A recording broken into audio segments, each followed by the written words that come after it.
submission. I was able to eventually put him down and just finish. He was making the right decisions. I was just a step ahead. Anthony Lionheart Smith. There he is. Chris Weidman lights him up on the road. You get to the other side, believe in yourself. Screw everybody else thinking what their opinions are. Screw it. The All-American Chris Weidman.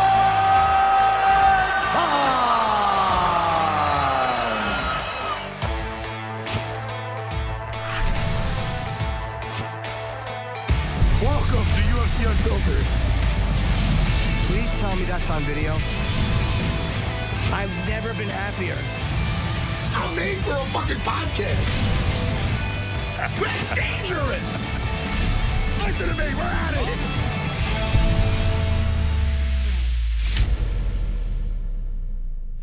Welcome to UFC Unfiltered. I hate when I start with my glasses on, Matt. I always feel like a nerd. Interesting. Eric Albarracin is coaching Cejudo. Of course, the great Deiveson Figueiredo, who I picked to win, Weili Zhang, Chan Sung Jung, and of course, Paulo Costa. It's his first appearance as a guest. He did come on with Weili during her interview in April. He'll be joining us, and our pal Anthony Smith is coming on again, which is always nice. And Anthony does not have a fight. He's just coming on the bullshit with us, right? I think so. Yeah.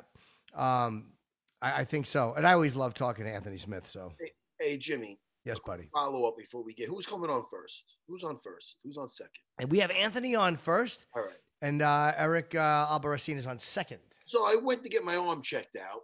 Okay. People are following me up asking about Yes. that. The good news is no blood clots. I was worried a little because I was getting a weird feeling. You know, I had that Yes. thing with a rib cut out. I know you were very nervous, but No, but I wanted to make sure your shoulder was okay. Yeah, especially if you're talking blood clots. So what I have on my shoulder is fucking arthritis, Jimmy. Doesn't that suck? Did we talk about this last time? I think might have. Hey, but even though what's more exciting about that, we got Eric in the radio. Oh, you know what? Coach Eric. We have two things that say interview number one.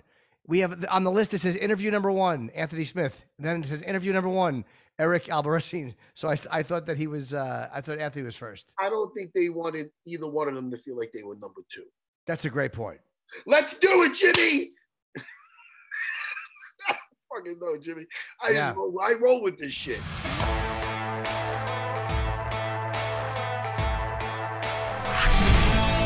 Captain Eric. Yo, what's up, man? Hey, Eric, you don't go by coach. You go by captain, correct? That's correct. Man, I like that. I like all us guys. When I mean us guys under 5'7", I like that we're taking over. We're taking over this shit. Yes. Come on. 5 foot, the 5'2" crew. Yes. Are you 5'2"? the midget mafia. Hey, you know who's really short? AC/DC. Everyone in AC/DC, Angus Young, Brian, they're all tiny guys. So you should listen to AC/DC if you want to support shorter people. Hey, my fighter comes out. Mark Madsen came out to AC/DC's last fight. You guys were there? Eric, let me ask you, Captain, now, some guys are former fighters, former athletes, whatever, and other guys just have a mind for the game. Do you have a background in martial arts, or are you just strictly studying film? Both are great. I'm not that guy that feels, oh, you have to fight the coach. Look at Ray Longo, never fought, but he's a phenomenal coach. What is your background? Tell us, because you're having such success lately. As you're having such success in general, we want to know more about. So I come from wrestling. I'm a wrestler. I was a university national champ 3 times. I was on the national team, Pan Am team. Nice. I lived at the Olympic Training Center for 10 years. And I was also an officer, a captain in the Army. I was the officer in charge of hand-to-hand combat at Fort Carson in Colorado Springs. So that's actually where I met Henry Cejudo, was at the Olympic Training Center when he was a sophomore in high school. And yeah, that's my background is modern Army combatives, which was the hand-to-hand combat system in the military, and wrestling. I didn't know you were such a wrestler, accomplished wrestler. I did not know that. Yeah, amazing, I've been and I guess wrestling my whole life. and that's where you get the captain from, is from the military. Well, I was a captain. Funny story, I was a captain in the military, but then when I got out, Henry kept on calling me captain. I was still in high school, and he would continue to call me captain to the point where people were like calling the military, hey, is he allowed to call him captain? He's not in the military no more. And when I knew that pissed people off, Henry started, and Henry knew it too. Henry would tell everybody to call me captain, and that's kind of how it started. But to tell you the truth, 3 years after I got out the military, I was recruited to coach Team Nogueira in Brazil. And at that time, they had Big Nog, Little Nog, Anderson Silva, Junior Dos Santos. The Pitbull brothers were little pups back then. And the first article they did on me is they called me Captain Americas. And that's how it kind of really stuck in MMA. First, it was only Henry, but then my first article when I went to coach in Brazil was the article said Captain America comes down to train, the legend Minotauro Nogueira. How many years were you in the military? 10. Did you were you go overseas at all? Were you involved in any conflict? So my job was the officer in charge of training these guys. They had to get validated and certified in modern Army combatants before deploying. So my job was to prepare them in hand-to-hand combat. If there was a weapon malfunction, these guys got to know how to fight. What I enjoyed about that was kind of like what I enjoy about when I teach MMA to people that never wrestled before is a lot of people join the military for GI Bill. For certain reasons, they're not coming from a warrior-like mentality. And it's our job to create that warrior ethos in them. There's some people that maybe couldn't even run 2 miles and do a push-up. And then, a couple of weeks later, we got them getting takedowns and looking for arm bars and chokes and learning how to survive if their weapon malfunctions, then they have to go to hand-to-hand combat. Don't you think cops should take that too? Remember we talked to Jimmy Rivera? I think cops should take that hand-to-hand combat training. I think it's such a helpful tool to be able to de-escalate something and to protect yourself. And I think that should be kind of mandatory. Oh, I agree, 100%. Every cop. I think it's crazy how in the U.S. and every other country is not really like that. I do a lot of traveling, and sometimes they don't even have weapons. They de-escalate, like you said, and they control the situation. Kind of like what Matt did in Vegas when he took down that drunk guy. Just like that. Yeah. Nobody got hurt. Everybody went home. Yeah. Hopefully you didn't get in trouble. It's the power of not only jiu-jitsu, but grappling, even wrestling. It's you don't have, you can end the situation like that other ways, but you hit him, you hit the floor. Everybody goes on. And the best thing about that, Captain Eric, is when I tell my students, anybody that trains with me for 6 months can do the same thing. Like, you know what I mean? For the most part. So that's what I love about spreading the martial arts, and especially jiu-jitsu. I love that shit. Hey, it's one thing if you're dealing with,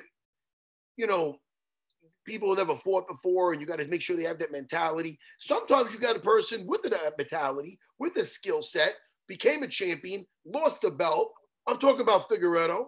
He comes by you. What do you do with him now? Like, he comes by and you're like, all right, we know you're a beast, but how did you train him for this fight? How did you get him physically and mentally different from the last time he met Brandon Moreno?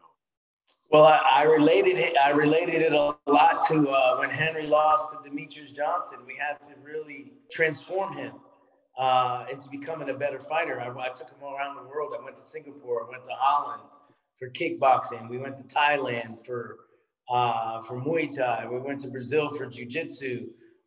We learned karate in Brazil. I had him training with Patricio Pitbull.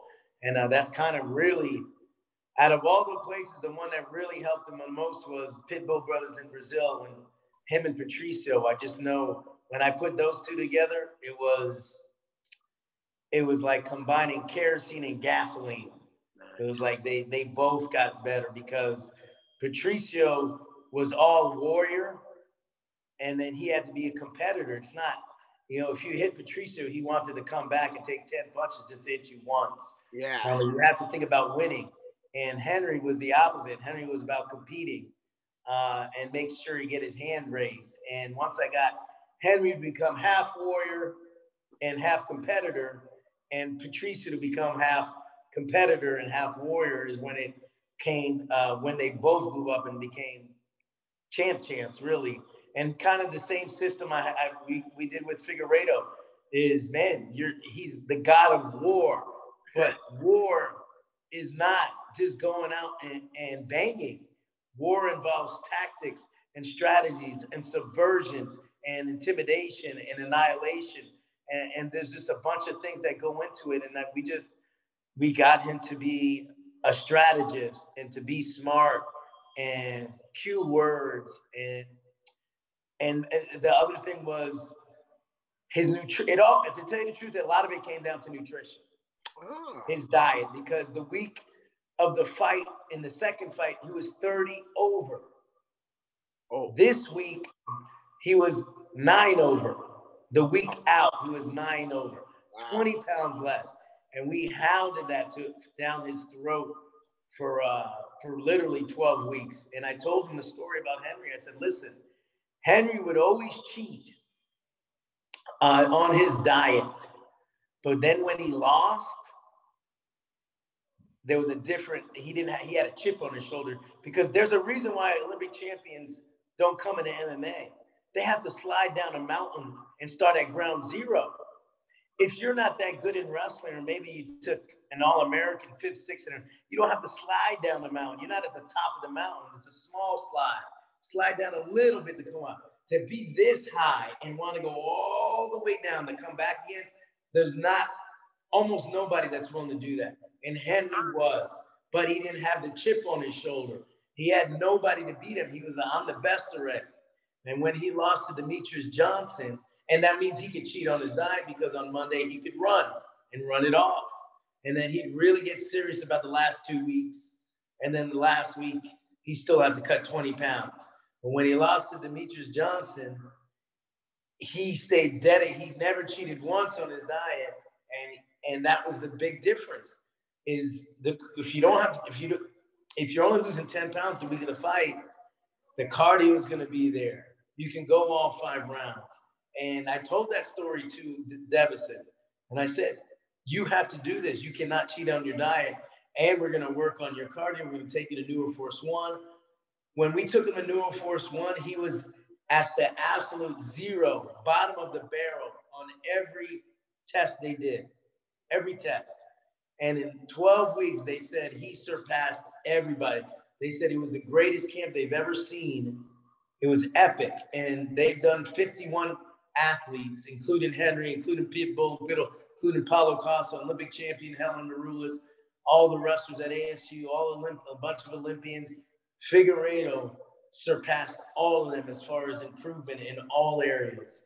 How he did it was his cardio and his nutrition, and then the strategy. Cardio, nutrition, strategy, and obviously the game plan. He really didn't have a game plan against Brandon Moreno. He's like, I'm going to take him down and submit him. That was his game plan in the second fight. And we were like, what happens if you can't take him down? What happens if you can't submit him? And, we worked on that. We just changed his whole mindset up. And, I mean, we put him through everything from the cardio to oxygen chambers to meal prep to mindset Mike to, so many different things that he just didn't have, and they all add up. They all add up until for somebody to come in from Brazil that grew up in the Amazons to put him in this system, it was like we were making a superhero. And would you say these? Okay, Matt. No, I was just going to say, speaking of superheroes or supervillains, depending on how you look at them, you got John Jones with you now. Yep. And it's funny. You attract almost like in a sport of bad boys, you get kind of like the baddest boys. You get like, so you got Figueiredo, who's not like the villain, but of course, everybody, Brandon, Moreno is sitting there playing with the Legos. Everybody loves him. He's smiling. So, I mean, you got kind of it's almost like Figueiredo's the villain. Yeah. And then you got John Jones. Henry Cejudo is doing his fucking cringe thing. You guys are like the bad boys MMA over there. What's going on with that? The captain's Avengers, the captain's villains, I guess. I don't know. Dark Avengers. I didn't think about it that way. I think, yeah, I can see it. I mean, I go with what Chael Sonnen says. You got to have a hero. You got to have a villain. That's the script, right? That is the script. Is Jones still trying to get up to heavyweight? Is he still training for heavyweight? Oh, he's like 260. He's huge. What did you think about Gane and Ngannou, and obviously Jones stepping in against one of those guys? If he would go against Francis right away, or if he would fight one fight at heavyweight first? I was impressed with Francis Ngannou, the way that he adapted and moved into wrestling. I mean, that's evolving, adapting during the fight. I thought that was really, really good. The way he did that. I didn't get to see the whole fight because we were in the back celebrating, and Henry Figueiredo was doing interviews. So I was kind of watch the interview and watch the fight.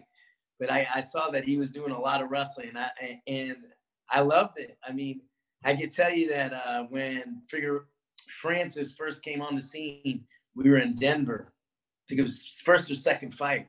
And I noticed talent in him. I used to tell him, hey, man, you better start wrestling. You better wrestle. I go, if you're ever going to fight for the title, you better wrestle. And every time I'd see him in the UFC PI, I'd bring it up to him. And he would get pissed. And when he fought Steve and lost to wrestling, I was like, I'm not saying anything to him now. But he did it on his own. He went out there. Kudos to, Eric Nixick and Extreme Couture and getting him ready and, having him adapt during the fight. I thought it was awesome. I don't think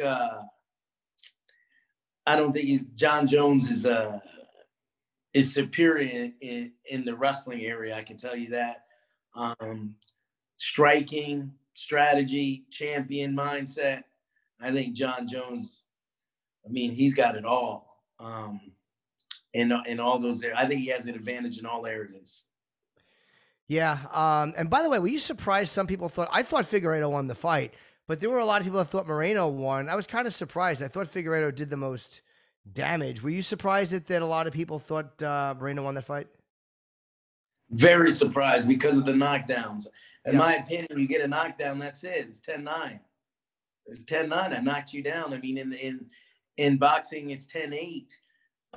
You can't tell me that we have the boxing judging system of 10-9 or of a 10-point system. You got boxing judges, boxing commissions, yet people are thinking that after he knocked him down, the other guy won. He got knocked down, I think, at least 3 times, and if you count the leg kicks, 5. Yeah, he dropped it with leg kicks, yeah. But it is interesting, though, Eric, right? Like, because if some guy, and I'm not saying it in this case, because I'd have to go back and watch, but if some guy's winning the whole round, gets knocked down, survives it, but it's not to the point where he's almost out. Now, all right, he got that punch and he knocked him down, but the other guy won the 4 minutes and 30 seconds. It might not be in this case, but that's what some people are saying. Dean Thomas was on the other day saying, okay, I wouldn't give him, I believe it was Dean saying this, Jimmy, but he was saying that I still wouldn't give him the round because Moreno was winning the round.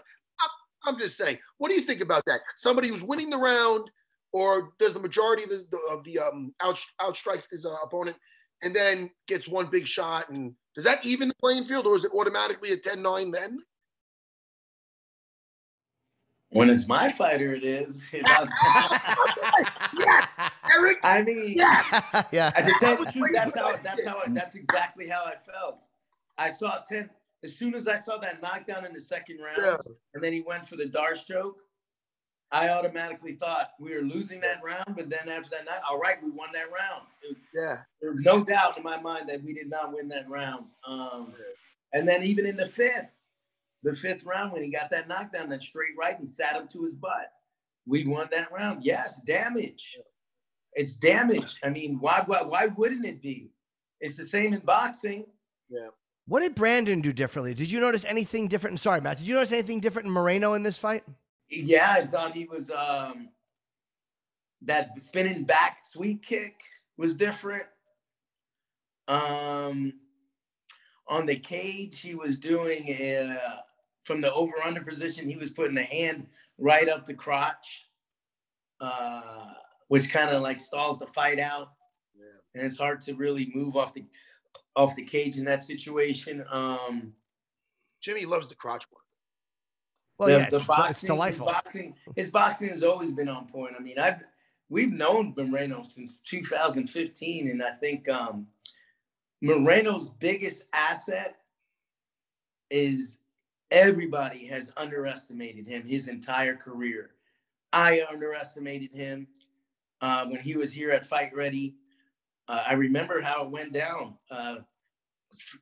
Henry was fighting for Miga, and I was in Brazil, and I had a fighter named Bruno Bulldog Silva, who's in the UFC now. And they said, hey, we're bringing up this Mexican kid. I think he was a purple belt at the time. I was like, who? Mexico, purple belt. No. I'm bringing up a Brazilian black belt. And they brought up Moreno, and I brought up mine. I was like, we just never, you look at him and you underestimate him. Yeah. He gets on the Ultimate Fighter. He's the 16th seed. That's crazy. He wasn't supposed to be the 16th seed, but unfortunately, the UFC kind of set us up because what happened was, and not everybody knows this story, is then this is what truly happened. This is kind of why we kind of get Henry and I feel, like, man, we helped you out, and this is how you pay us back, I guess. I mean, Henry, I remember what happened to put Moreno on the show. We actually removed somebody and put Moreno on the Ultimate Fighter. Moreno was training here, and Henry was being followed by UFC Embedded because we were getting ready to fight Demetrius Johnson. And he had a fight about 2 hours from here. And I said, Henry, you should be in his corner. And I think he had already offered him, but Henry was getting ready to fight the next week, Demetrius Johnson. I was like, no, let's go in his corner because UFC will bet it. We'll get Moreno winning and have a highlight. And then we can talk about getting him in the UFC. He goes, yeah, let's do it. So we go down to Tucson. He's on UFC Embedded. Henry's in the corner. Boom, we win. Moreno wins. We got a highlight. He calls out Dana White on the mic, put me in the UFC. Now we have a regional world title. He lost to Demetrius Johnson. He gets put on the Ultimate 24.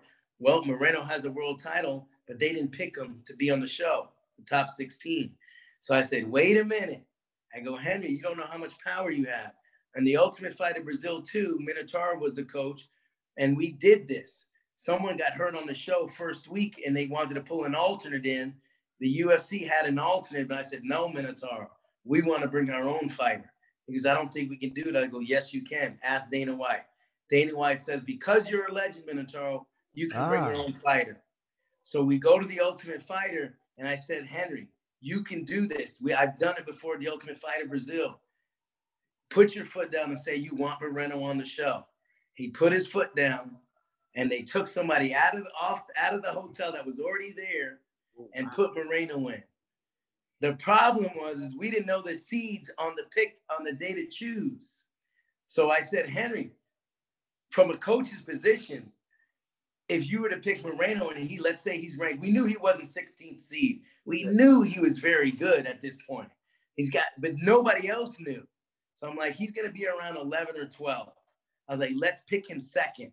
Because if we pick him first and he's like the 12th seed, then we give them 4th seed. And then they pick the number 1 seed and give us a low seed. And then they pick another seed. And we start off with like 14, 15, 16, and they start off with 1, 2, 3. Like the whole season's already gone on our first picks. Yeah. From a business decision, I thought we were gonna be able to pick Moreno second, but the UFC screwed us. The UFC wanted this drama. Nobody knows this, and they said, "Well, if you're gonna pick number 1 seed, we're gonna put Moreno 16 seed." So the day of the choice, Dana gets up there with his paper, and I'm sitting behind Henry, and I look at his paper and I see who the number 1 seed is. Nobody knew the seeds. I saw Pantoja. Moreno, Benavidez wins the flip. He picks Tim Elliott. And Henry's like, I want to pick Moreno. I was like, but then they're going to get Tim Elliott and then another high seed. I was like, let's pick Moreno second. Pantoja's number 1. He's still on the board. Let's pick Pantoja. I convinced him to pick Pantoja. And guess who was 16th seed? Moreno. So now his best friend, the guy that lives with him, the guy that we put on the show for us, gets sent to the other team, and friendship destroyed and everything. But the most interesting thing was that night we went to the UFC. It was International Fight Week. We were VIP guests, and VIP brass came up to us. First question they asked me, did you guys pick Pantoja, who was number 1 seed? And we said yes. And they said yes, because they created the drama now. They made us, we didn't know what the seeds were, but they knew if we picked number 1, you send your friend to the other side. And that is exactly what they wanted. And here we are 6 years later, still dealing with it. The UFC created a situation and we fell for it. Now, Eric, before we let you go, because we have Anthony Smith coming on, one question is, first of all, I definitely want to see a 4th fight with these guys. I mean, 1-1-1. It's incredible. You never see this in MMA. Do you have any idea of a time frame? And obviously, this has to be the next fight for both of them. I hope so. That's the money fight. You know what I think? I see Figueiredo now that he beat him. Well, like I said, he underestimated him. We underestimated him. He got put out the UFC, out of the Ultimate Fighter show first fight. He's on a 1-week notice. Louis Simoka underestimated him. Everybody that's underestimated him has gotten beaten by him. Figueiredo underestimated him. Let him take his back. Underestimated him. The 3rd fight, we did not underestimate him, and that's why Figueiredo won. 4th fight, the trilogy, the first in history. I guarantee a knockout by the God of War this time. There is no underestimation. Now, the confidence is super high. Figueiredo's down with it, believes in the system, knows to get here early, knows that the nutrition and cardio is the key, and the tactics and the strategy. And we're coming to annihilate this next fight. Moreno versus Figueiredo, 4. First time in history. Yeah. Never been done. 4 fights in a row. Let's do it. This time, we're going to put the nail in the coffin. Quadrilogy, it's over. God of War is going to be continue to be the Lord of the Flies. All right, Eric. Well, look, man, you got me pumped for it. I got to be honest. This is the only time I've ever wanted to see a 4th fight as badly as I do. Oh, hell yeah. Incredible job you're doing. And next time you come back, we'll talk about all the other guys you have, because you have an incredible roster, and you're doing such a great job, man. Congratulations. We got Mark Madsen here, Wei Lee, Figueiredo. I got the Pitbull brothers in Brazil, 2 world champions, first time the brothers ever to have the world champions. So we might have 4 world titles this year. Captain maybe Eric, 5. Captain Eric, you're doing something right, brother. Yeah. We're taking over. You know, it's not just me. It's the whole team. From Eddie Cha, Santino DeFranco, Alan Byers, my guys in Brazil, Mano Santana, all these guys. It's the combination of the 2 teams. It's the international flavor. I speak multiple languages, so I can bring that all together. And I think that's the key. Congrats, homie. Yeah. Well, definitely. We'll talk to you soon, man. Congratulations, and to Figueiredo for such a great fight. And I thought he deserved the fight. And we'll talk to you again, man. Thank you so much for coming on. Thank you. Take care, Eric. Take care, Eric.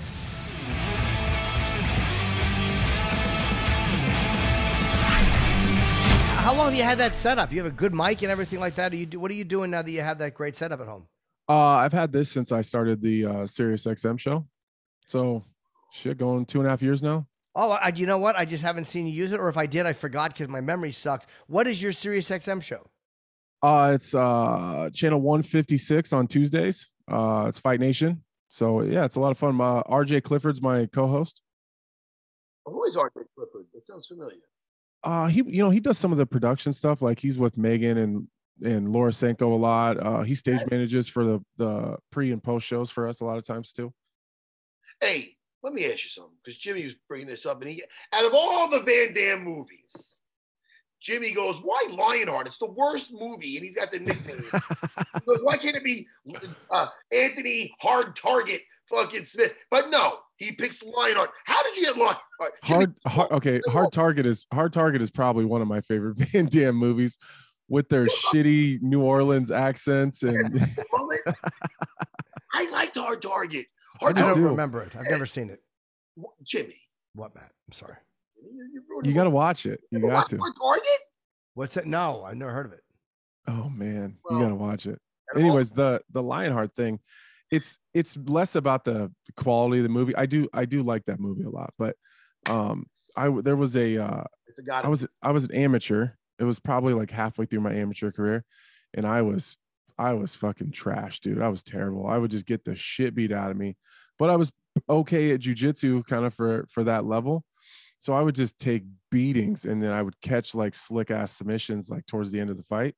Yeah. So it's and like the storyline kind of behind that movie is just a guy fighting in all these weird kind of back ass places for money. And that's kind of what I was doing. And I wasn't good. And you know how like Van Damme, he would lose every fight till the very end, and then he'd win it. It's honest. I was just fucking around, Anthony. I thought you really named it after the it movie. wasn't me. It was like the ring announcer had worked a couple of my fights, and he was like, "Man, you really remind me of that movie." And I was like, "I'm not." And I asked him why, and that's what he's like, "Well, the story's a little bit similar, and Van Damme loses until he doesn't." And he's like, "That's," so he kind of offended me at the same time as giving me a cool nickname. But that's so funny. Honestly, I just thought you went with Lionheart because Heart of a Lion. I didn't know it was with that. Yeah. Yeah, it's actually from the movie. That's fucking great. Oh, it pays to be a movie buff. Yeah. Yeah, I guess so. And we've been talking a lot, Anthony, obviously, about the Ngannou Ciryl Gane fight, Figueiredo Moreno. What did you think? We had our take on what happened in that fight. What did you think of it in Ngannou Gane and why it went the way it went? I had Eric Nixick on my show yesterday. Really, really impressed with that guy. There was a lot of opportunities, I think, for him to, I don't know. I think some coaches in this business would have said, "Oh, we were totally planning on wrestling," and and made it look like they're geniuses. And I was honest and said, here's how I looked at it. Francis looked the worst I'd seen him since the first Stipe fight in the first 2 rounds. He looked tired. He looked really slow. Come to find out, he did have the injury, so maybe that has something to do with his explosiveness that we didn't see. But he just didn't look good. He wasn't moving well. He looked lost. He had that weird lost look on his face. Yeah. And I think he slipped on a banana peel and ended up in top position. When you underhook the leg like that on a takedown, that's almost never on purpose. It just ends up there, and so you use it. But he ended up in top position, and I think they realized right then that he was having a hard time getting up off the bottom. And Eric totally agreed with me. He said after the third round, he said, "Hey man, I think we're onto something here. Let's try to go get another takedown." It wasn't the fight I wanted to see. I don't think it's one anyone wanted to see, but I would never knock a guy, especially the champion of the world, for doing what he had to do to get a win. Yeah, I agree. I also wondered why Gane, because Matt was talking about, Matt, you can give your take on it too. Like, obviously you thought it was the 5th round, but I thought, why did Ciryl let it get to that point when he was up 2-0, executing what he wanted to? That credited Ngannou with taking 3 and 4. Yeah, 100%. I think Ciryl let off the gas a little bit, but I think it's because he was tired. I was definitely disappointed in the conditioning of both those guys, because Cyryl's, up until that point, he's looked pretty good. But with a guy like Francis, in my breakdown, I said, Ciryl Gane's not going to be able to just evade and just stay on the outside the entire time with Francis. You're kind of playing with fire there. 25 minutes is it's a long time without getting hit. So I suspected that, or at least what I would do, and what I've done with big, powerful guys that just want to throw bombs, you avoid as much as you can. And then when you kind of get closed down, when they start to blitz, you just jam them and you just meet them in the middle, and then you fight in that kind of clinch situation. I think the clinch positions and the cage wrestling and that, fighting all that on the fence, I think they just gassed themselves. I think they gassed each other. So, man, I was so disappointed in Ciryl, though. You know, he shoots a nice single leg right in the middle of the octagon, gets top position, and then falls back for a heel hook. Like, what? If you're a fucking black belt, you don't do that. You keep the top position, stay on top, win the round, and go take your title. So low percentage, especially if you're not really good at it. The fact that he did that is, see, that my thing is this. That was you could blame that on fight IQ. I mean, that was really just talking about one of the worst decisions from maybe me rushing in on Shoney Carter and getting back fist 20 times. But the thing is this. You make some silly decisions in there, but that's a rough one. I mean, it came down to this is the thing. It's not so much Francis winning this fight as Ciryl Gane losing it. It came down to the 5th round. And Eric is an awesome coach, and he said the right things in that corner. I remember I was motivated. I'm like, all right, that's good. Either it didn't get through or Francis he was too tired. The corrections that were made between the 4th and 5th round for the winning, who's going to make the corrections? Ciryl Gane made the correction. Yeah. All right, he's getting me down. You know what? Fuck this. I'm putting him down. And he did put him down early in the round. Right. Then, to quote Robert De Niro from the movie Copland, he blew it! He fucking blew it! What's the matter? You're not Ryan Hall, Ciryl Gane. What are you doing? Right. The title's 4 minutes away. 3:30. Lay down with the leg. Amazing. Like, and even if, at least when Ryan Hall does it, he has what people don't understand about heel hooks, and Matt gets this, like, there's a whole system that goes behind that. You're either sweeping with them or you're attacking with them. You have to be doing both, because especially in MMA, if you lose the heel, you need to turn that immediately into a sweep so that you don't stay on your back. If you don't understand the concepts of how the leg locks and the leg entanglements work, just falling back for a heel when you're sweaty, both guys are tired, like, it's really stupid. You know what I mean? It's so stupid. And what do you mean turn it into a sweep? Because I'm not a fighter. So when you say turn it into a sweep, what would have been the right thing for him to do when he wasn't getting it? Well, once you fall back to the heel, once those guys slip their heel, which is, you got to hook the heel, attach it to your chest, and then you start turning. But once you slip the heel, or your opponent, the guy you're trying to submit, slips his heel, you got to move his leg. You either got to elevate it, you got to put it on your own shoulder, but you have to use the leg entanglement that you're still in. Just because you lose the heel doesn't necessarily mean that you lose the position that you're in. So you then have to turn that from a submission attempt into a sweep, or you're going to be stuck on your back. And that's exactly what happened. Thank God Francis Ngannou was too tired to just stand over Ciryl Gane and just crush his skull into the octagon mat. But, we play with those kind of positions a lot. Those are a lot of Hail Mary situations, like in the octagon. If we're playing jiu-jitsu and I'm in a tournament or something, that's a totally different story. But if we're in an MMA fight, that's a Hail Mary situation. And the second you lose it, you have to beat him to the top, or you just lost the whole position. Do you think he was too tired to pound Francis too? Because I was wondering why he went for that instead of staying on top and trying to ground and pound. I think some of it is, I think he's gotten one in an MMA fight. And I think, like sometimes wrestlers fall in love with their overhands and they just keep going to it over and over and over. So I think it's worked for him once. I think there's a possibility that maybe in their previous grappling sessions, maybe he caught him then.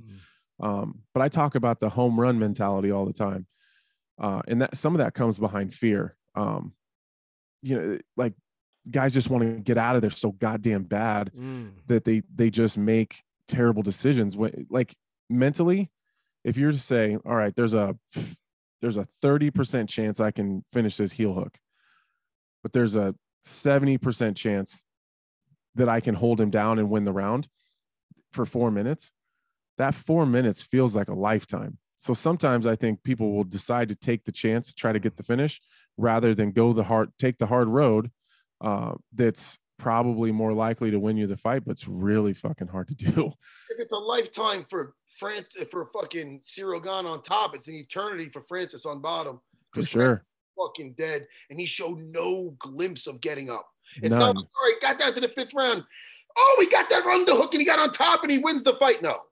Ciryl Gane royally fucked up. He was flat too. That's if he had a deep underhook and he was sitting up and he had his head up under Cyryl's chin and Ciryl went for some crazy shit before he was losing the position anyways, then I'd shut up and I wouldn't say anything. But like he was flat on his back. It wasn't moving his hips. He wasn't shrimping. Like Francis wasn't going anywhere. Wasn't going anywhere. And it cost Ciryl he cost him the fight.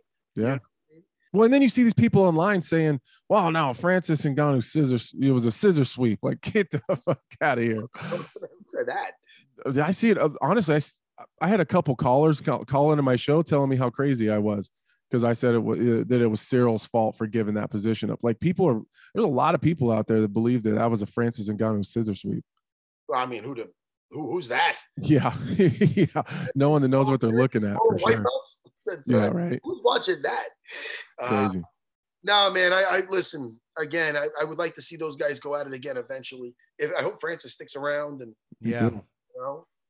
but I wasn't super impressed with it. But again, listen, I don't want to give him too much shit. The guy had a bad ACL or whatever it was. Yeah, a miracle that he just got in there. So again, I'm not crapping on Francis. I mean, but I'm just calling it how I seen it. So, and look at Ciryl Gane walking out of there without he don't even look scratched up. I know. You know what I mean? I know. And credit to him. I mean, there's not too many guys out there that can say they stood in front of Francis Ngannou for the first 2 rounds of that fight and kind of lived to talk about it. I thought his movement looked good. You could tell he was really, really weary at the beginning, like ducking his head and kind of just bailing, and you know what I mean? And I get it, but he did something that no one's been able to do up to this point, other than, I guess, Derek Lewis, but that doesn't, that I don't think either one of those guys threw any punches. Have you had, because you talked about Francis looked, and I agree with you, he didn't look on, whatever that is for a fighter. You could see that there was something where it was sluggishness in the eyes or whatever. Have you had that in the cage? Yeah, I have. And sometimes it's just not your night, like sometimes you wake up and it's just not your day. I think everyone has bad days at work. I think even when there's no serious problems going on, I think sometimes everyone out there just wakes up and they're just not feeling like, I just don't fucking have it today. I'm just not feeling it. It's not a big deal when you got a regular job and you can just phone it in and no one will even know the difference. I think I had one of those days when I fought John Jones. It just, for whatever reason, I just didn't have it. I just woke up and it just wasn't there, and sparring, Anthony, like sometimes you get like a sparring day. You're like, man, I hope I don't have this kind of sparring day on like a day like this when I fight. And normally you don't, you're channeled in, but there are days when, that's why sometimes I think fighters overthink some losses when they're like, man, maybe you just chalk it up to a bad fucking day. You know what I mean? Sometimes they overanalyze, And sometimes you get lucky and you can still get a win. I had one of those days when I fought Volkan Ozdemir too. And it just, man, I remember being in the 3rd round and I remember specifically thinking, Mark Montoya was giving me some instructions. I remember thinking, man, it doesn't matter. Like, I'm just having a shit day. Like, I'm just going to go fight him. Like, all the technical instructions, like, throw it out the window. Like, I'm just going to go fight this fucking guy because whatever we worked on that's been working the entire training camp, it's just not working today. So we'll just go figure it out on the fly. Is it being tired, or is it like a mental fog that's not about being tired? It's just like a little, like you're just not seeing things well, or you can't clear your head? Yeah, it's sometimes you'll see it coming and your body just doesn't react, like you're not processing it fast enough. It's like you see the technique or the punches that you guys have been working on or whatever, and like sometimes you just have a brain fart and it just crushes, and then it crashes into your face, and then you get frustrated, like, well, I seen it and I just stared at it. It's just, and sometimes and sometimes it depends on your weight cut. I don't cut a lot of weight, and I know Francis, I don't think he cuts a lot of weight either, but at least like water weight, I don't think he's crashing down a bunch of weight at the end. But it's just, you get kind of foggy, and honestly, there's sometimes where I've been in there and sometimes it's more work to get out of the way of the punch than just to take it. It's just, you're just like, fuck it. I'll just eat it and give him one back. It's so funny, man. Now you're not a shit talker at all, but I remember specifically 2 situations in the octagon when you're talking, and it just kind of stands out. One good and one not so good for you, but it was still entertaining as shit. One was with Hector Lombard, when you felt that he said he didn't know your name and you were putting it on him and you're like, you know my name now, Hector? Hector, you know my name. Hector, you know my name now. And you wouldn't let him go. He wouldn't just, Hector didn't answer, but he wasn't letting him go with it. He goes, Hector, do you know? He wasn't letting him go. Obviously, he knew his name, but he was not letting him off the hook. And that was kind of cool to see. And then the other one was with the champ, who you probably we all do, Glover Teixeira, where you started off phenomenal, then you went south, and then you got Glover saying, "Hey man, it's only business." You're like, "Oh man, I get it." I forgot do you remember what you said to him exactly? Yeah, I talk to a lot of my opponents. I really do. Yeah. And it's not always shit talking. Like the Glover thing, we talked most of that fight, like at least a couple times around. When I got my teeth knocked out in that fight was because I was talking. I wasn't biting down on my mouthpiece. Like he said something, because I think in a pre-fight thing, he had said, well, if I get him on the ground, there's no chance that I don't submit him. And, as a black belt myself, I get kind of offended by that, but it was really respectful the way that he said it though. So it wasn't like I was mad. It was more like, all right, motherfucker. Okay, we'll play this game. So we grappled a little bit and I said, I thought you were going to submit me. And he goes, oh man, your jiu-jitsu a lot better than I thought. And so then I go to say something, like to respond to him, like I kind of giggled and went to talk, and as soon as I opened my mouth, he hit me with an elbow, and it just hit me right in my teeth. So that's when he knocked my teeth out. But then it was the fourth round, and he was kind of on my back, and he was just throwing bombs, and that's when I handed my teeth to the referee, because they were like rolling around in my mouthpiece. So I gave the referee my teeth, and Glover said, "Hey, sorry, man, it's only business." And I was like, "It is what it is, buddy. It is what it is." How many did he knock out? 2. Wow, you had the wherewithal to take him out and hand him to the referee. Yeah, well, they were stuck in my mouthpiece, and then he'd hit me with like a real hard shot, and it jiggled him out of my mouthpiece. So then that's why my mouthpiece was kind of rolling around in my mouth. Once you lose, like, my mouthpiece is so tight and custom fit to my mouth. Once I lost the 2 teeth, it didn't fit anymore. So then he hit me again, and the teeth fucking popped out right on the mat in front of me. So I just grabbed him, and I don't know why. It was just I think it's your instinct, I just grabbed him, and then I was like, well, shit, now I have 2 teeth in my hand, and I need to get rid of something. So I just handed him to Jason Herzog. Yeah, there's a piece of you on the canvas. Even though it's teeth, it probably is just an instinct to get it, to do something with it instead of just leaving it there. Yeah. How about Glover? You called him the champ. Isn't that crazy? Yeah. Oh, that's so when you said the champ, I was thinking John Jones. And just because I talked to John the whole time and he was so pissed about it. I called John a pussy the whole time, the entire time we were fighting. And it got to him. Yeah, I mean, he mentioned it afterwards, where it bothered him, like he'd hit me with a hard shot or something. I'm like, come on, John, I thought you were the champion of the world. Like, what are we doing here? You got to be better than that. But that's crazy that Glover Teixeira is the goddamn champion of the world, man. Ever you see him, he's just, yeah. Every time I see him, this last at UFC 270, this last pay-per-view last weekend, he was wearing one of my t-shirts at Media Day. It's awesome. Yeah, it's just fantastic dude, man. Couldn't be happier for that guy. Yeah. It's a great story too, Mm-hmm. What do you think too about I'm looking forward to Brunson Cannonier. I'm really looking forward to that fight. Brunson has looked incredible in his last 5 fights. What do you think about that fight? Man, I've had a lot of fun watching Derek Brunson's kind of resurgence. You know what I mean? And as he's gotten a little bit older, I think people do forget that Derek Brunson's almost 40 years old, so he's had to adapt his style, I think, a little bit. Because how many fights in a row did he go knocking people out with that big left hand? And now he's kind of kicked it back to his wrestling base and his roots, and he's been super successful. And people don't give Kevin Holland enough credit. That dude's a black belt in his own right. Obviously he's primarily a striker, but he has a fantastic jiu-jitsu coach, and he's a credible black belt. So, Brunson controlled him on the ground the whole time. Was never any danger on the ground at all. But Cannonier's a goddamn monster. Yeah. The guy's, the only guys that really made him look bad were Whitaker, maybe, it's a tough fight for anyone in the division. I'm excited. If he can stop a takedown, Derek Brunson's going to have a tough night.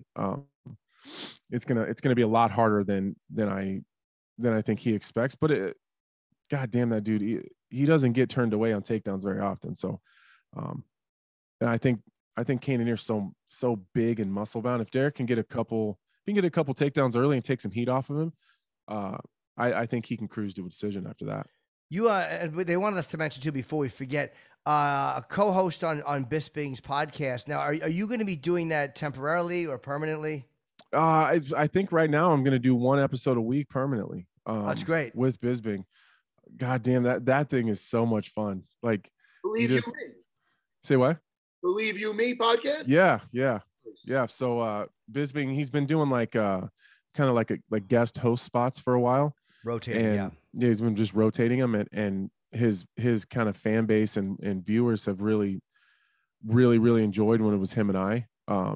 And it's just really loose and fun, and it's not super structured. You know, there's some things we talk about that we talk MMA and things we have to get to, but I mean, the last time we did it together, it was some of the most random shit in the world. We talked about Betty White, and I think that was right when Bob Saget had passed. We talked about that for a long time, and we just kind of talk about whatever's going on, like a lot of non-MMA stuff. It's a lot of fun. It's a lot of fun. That's awesome. Him and I just did his old partner's podcast, Yo MMA Rap with Lewis, yeah. Because they were together for a long time. Yeah, a couple breaking up, but so then they went their separate ways, respectfully. Mm-hmm. Sometimes people grow apart, and sometimes people like me and my little Jimmy, I pick you up in my arms right now. We grow closer. We grow closer. Yes, we do, Jimmy. Yes. You guys have been killing this for a while. Oh, you're great. I've been loving it. I'm pissing into a cup as we talk, by the way. So aren't you? It's professionalism. You are. You know what you're doing. What's that? Wave to us right now. Wave. You can't. I can't. There. I can't. Oh, we got Weidman in the waiting room now. I can't wait for Weidman. Weidman. Let's bring him on. I know. Let's talk to Weidman. Let's bring him on. Stay on. Are you taking off? Are you hanging out with us? What are you doing? No, I'll hang out. Yeah, I'll hang out.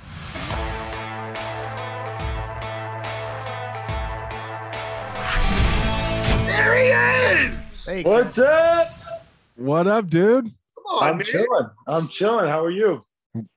Hanging out. I miss you, Weidman. Oh, Anthony Smith is here too? Yeah. What's up? Wow.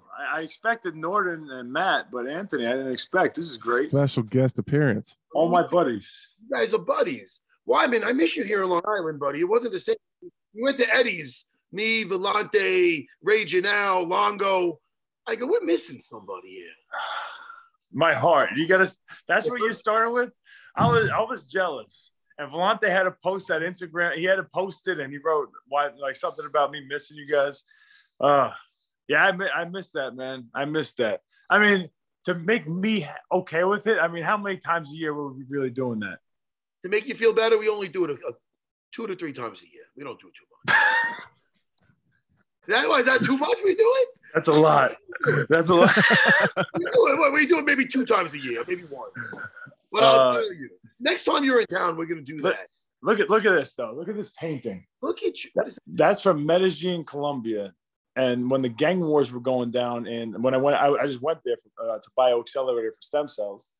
And Al's there right now, Ayacuenta. He's down at Medellin, Colombia to get stem cells. But I went to this hood. It was the poorest place in all of Colombia, Comuna 13. It's called this like the favelas of Brazil, besides it worse, apparently. And when Pablo Escobar was around, he had all these wars. His gangs had wars with the government and the president, and the whole government and the police and stuff. And a lot of kids were getting murdered. And this kid, half of his face is happy because he remembers when the kids were flourishing and life was good, and the other side of his face is sad. And the only thing that got him through those hard times was painting. That was his one joy. And grenade. The grenades depict like all the kids getting killed. Oh my goodness. Yeah. And so crazy, right? I'm not into paintings, but I was explaining that. I was like, I want it. Yeah, that's a story and a painting. Yeah, of course. Yeah, he's brought this shit way down. Yeah. God damn. Hold on, I'm opening up my all right, man. Fucking jump at it. Now wait, when you walking around, did everybody know you there? Are they all MMA fans? Actually, yes. I was very surprised that UFC is big in Colombia. I kind of was expecting it not to be. A lot of people did stop me, and apparently a lot of MMA is mainstream there. Yeah. Wow. Now, Anthony, have you gotten stem cells at all, or is this your first time, Chris? I'm fascinated with this. Yeah. So I've done stem cells before, a bunch of times, and I don't know, it never really worked. But the place in Colombia, because it's not in America, could give way more stem cells than what you're allowed to give here, because like the FDA and all that, whatever ordinance. I don't think it's FDA. That's food, right? I don't know. Right. You're funny. He has what I'm talking about. You know, man, I got the stem cells out here. I got the shitty stem cells. I just got the shitty stem cells. Matt, you should get out there. They'll take you in. It's an expensive procedure, but they'll take care of you. They're awesome. The stem cells legitimately work. Do they take insurance? No. They'll work out a deal with you because you're famous. I got two knees. Weidman, I found out my shoulder has arthritis too, son of a gun. Really? Yeah, my left shoulder. I went in the other day. I'm like, what the fuck? And he goes, oh, man, you're going to need a new one of these soon. I go, wow. The fuck? Is it hurting when you're rolling and stuff? Yeah, more when I'm sleeping. Nah, I was strangling guys yesterday. I feel good. But yeah, listen, when you see me walking around, my knees are fucked. You know what I mean? But it helps out a lot. It really helps out a lot. Yeah, they do. You're covering your mic here, buddy. I think you're probably resting it on your knee. Crap, my bad. Yeah, it helps out a lot. Get it together, Chris. Jesus. What was You're that? a professional podcaster. Get it together. I'm about to work out with Tom over there. Look at him. Nice. Is that I busted Tom? up his ears. He's hurting right now. He's got fresh cauliflower ears, so he's putting headgear on. Give Tom a plug. Who's Tom?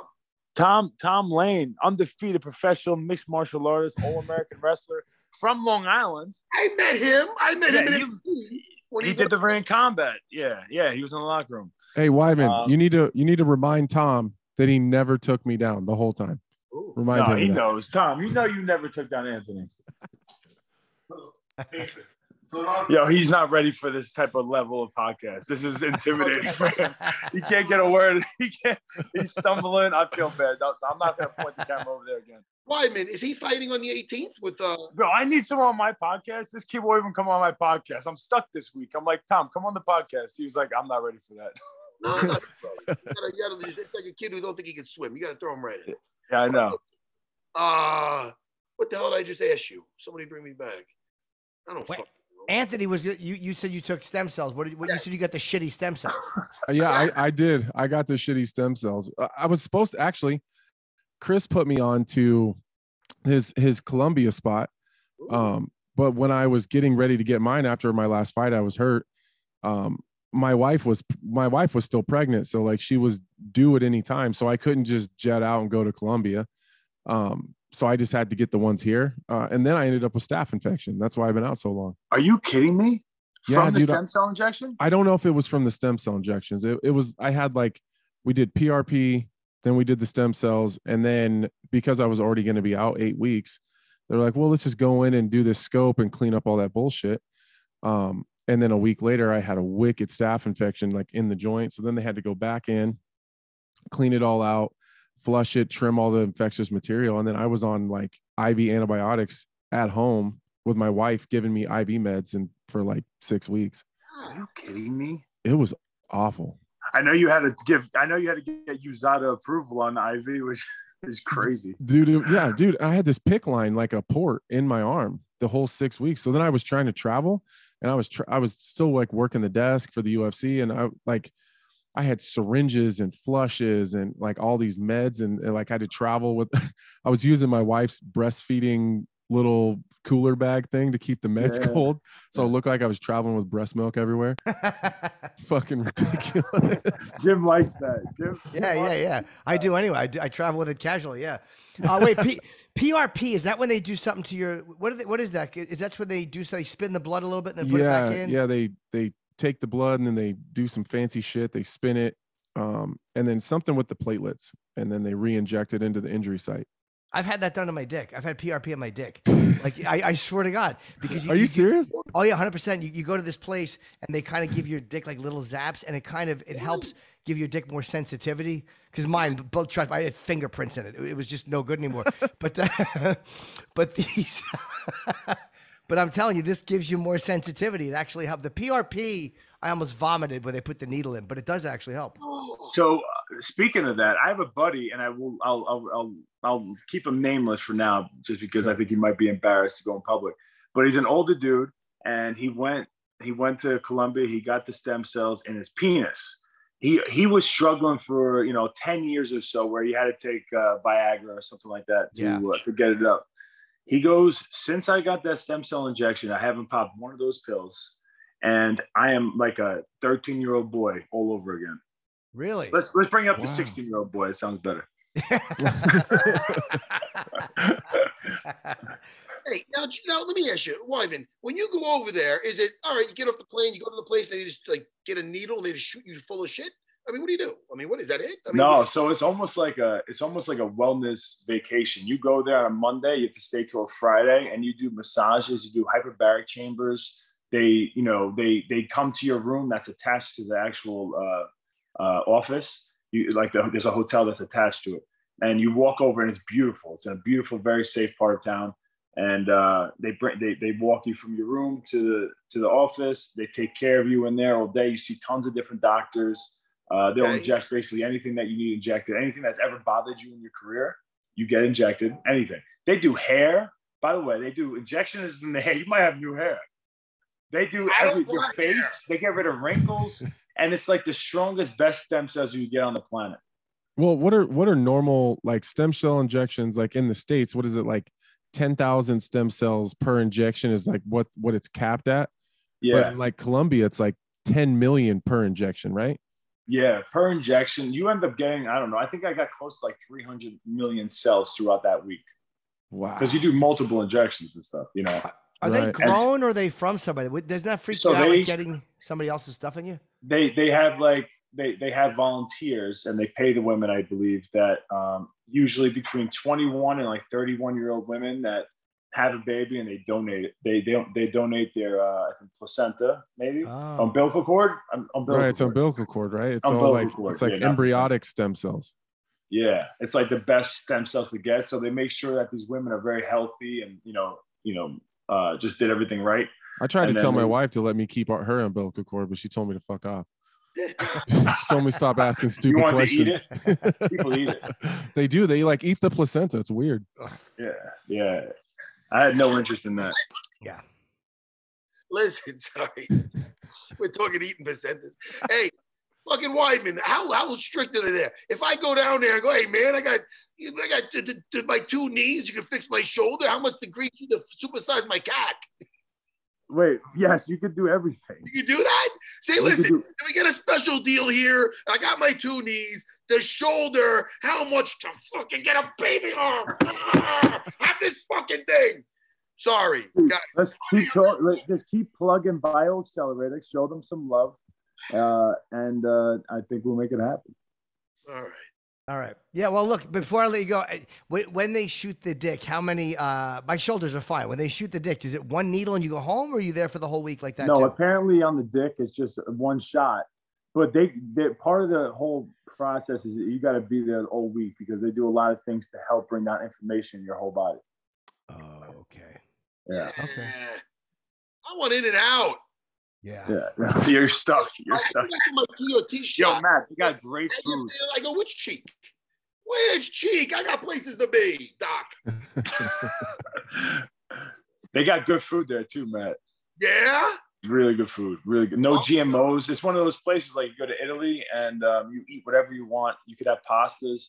And because it doesn't have the GMO in the food, you don't really feel bloated and feel crappy afterwards, like we feel here.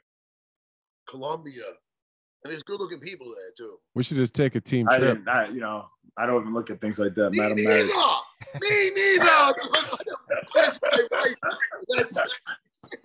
Say hi, Uncle Matt. It's Colton. What's up, kid? Colton had his first wrestling tournament and matches. What's that? Hey, you have to change that shirt and get a slice of pizza on that shirt. What am I looking at? That Stay Fresh. What is that? Uncle Matty's gonna get you a shirt. Oh, broccoli. Do you like broccoli? Yo, you see what he's doing here? He's talking to you, but he's not listening. You know why? Because he's trying to get this thing to turn on, the iPad. These kids are upset. Look, he's clicking like a madman. Oh, he got so big, man. Stop clicking it. It's dead. And did you enjoy the wrestling tournament? He only talks to me when it dies. Yeah, now he's out of an outburst. Get out of here. You enjoyed his tournament? They did, man. These kids, it's been, like almost 2 years since my kids have competed in wrestling. It was awesome bringing them back there, having them in that grind, Yeah. Colton, it was his first though. It was CJ's first time in 2 years. Oh, that's great, man. That's so great. Yeah, it's awesome, man. Well, what do you guys want to plug? Hey, let's. What do you want to plug, Weidman? Bioaccelerator. Get Colombia, Medellin. For stem cells. Other than that, just Chris Weidman, Instagram and Twitter and whatever else social media there is in the world, and Tom Lane. Tom Lane, there he is. Yeah, Tommy. Any good 85-pounders that want to come down to the Weidman torture chamber, the garage, just a couple mats. Let's go. Let's get some training in there. Wolf coming down there. He's driving. What about a fat 205er? Yeah, Anthony. Let's go. Anthony, man, I am so heavy. It is ridiculous, dude. Are you? How big? How big? Yeah, I'm like 235. Are you really? Yeah, but I mean, I was down. I wasn't able to do shit for like 4 months, so I'm chunky. I can't see you fat though. You're not fat, dude. You look the same. You should see me on the desk though. My suit arms, like if I fucking lift my arms just a little bit, I'm busting out of that goddamn suit. That's why I haven't been wearing a tie, because I can't even button the top buttons on my shirts anymore. Like, god damn. There was one point, Anthony. Right now I'm 5'6". Right now I'm under 200. There was one point I was walking around 230. Holy fuck! I was 30 pounds heavier than I am now, Weidman. I was a little fucking weak. And you used to blow up in between fights to like weights like that, and then trim down just towards yourself in the training camp. I don't recommend it. I had a problem. And you used to make 55 too, and he was killing himself to make 70. It's great. Can you hear me? We hear you. Yeah, Matt. We couldn't hear Matt for a second. Oh, you couldn't hear me for like a half a second. God forbid, Jimmy. I agree. Listen, Anthony, what do you want to plug, my friend? Nothing, man. Nothing off the top of my head. Bisping. When are you gonna be on Bisping again? Yeah, I don't know. We got the companies. Do what? It was ATV companies that Polaris. Hit up Polaris.com. That's a Tell big them I one. sent you. That's a good one. Yo, Monster Energy, baby, represent. Oh man, I can't get a Monster. Don't like me. No, they love you. They love you. No, I wish, dude. I would rep the shit out of Monster. I don't think you do look like a Monster guy to me. That's what I thought. And I do stupid redneck shit. Like, you know, me and Cowboy, we could tear up a Monster commercial. You're way more Monster than me, but thank God for Monster Energy. I love Monster Energy. Unleash the beast. As far as Bisping, I think we got to work out some stuff with the network, just some scheduling and figure out what day and then when they want to launch. It's kind of him and I together. But Weidman, let me know about next week on your show as well. Yeah, let's go. It'd be great. Don't back down podcast. I started when I say that. Let me say it's all right. It's won't back down, but it's the same thing. Doesn't matter. Won't back down. This is like Kevin can't wait. What? Remember when you used to try to you talk to us about Kevin Can Wait because I was on the Kevin Can Wait TV show, but you always messed it up. You always were like the Kevin can't wait, right? Yeah, I didn't want him to wait. I don't. All right, guys, we have so much fun on Unfiltered. Yeah, sure. Anything? I think we're all leaving. Yeah, just tonight, Comedy Cellar, 7:00. I'm running my new hour, so if you're in town and you want to come. If not, I get it. Yeah, I love how you just looked at everybody in the crowd when you said that, Jim. You landed. I really did. And the bottom line, there's only 3 in the crowd right now, and that's probably what's going to happen tonight. So it was perfect preparation. And Weidman and Anthony, if you want to check out the latest Dana White looking for a fight, my little bird doesn't support anything I do. But if you guys want to watch, it's really a good episode. Dean Thomas does shine. Yes. Okay. All right.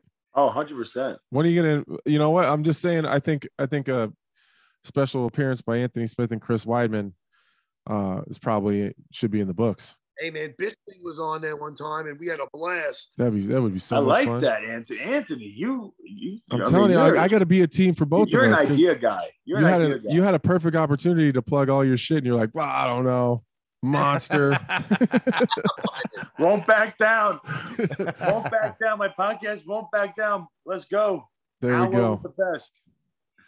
All right, guys. Good seeing everybody. Yeah, good seeing you guys. All right, everybody. Great seeing you. Thank you. Great seeing you guys. Take care. See you guys. Okay, buddy. Be good. Matt, I'll talk to you soon. Bye, Jimmy.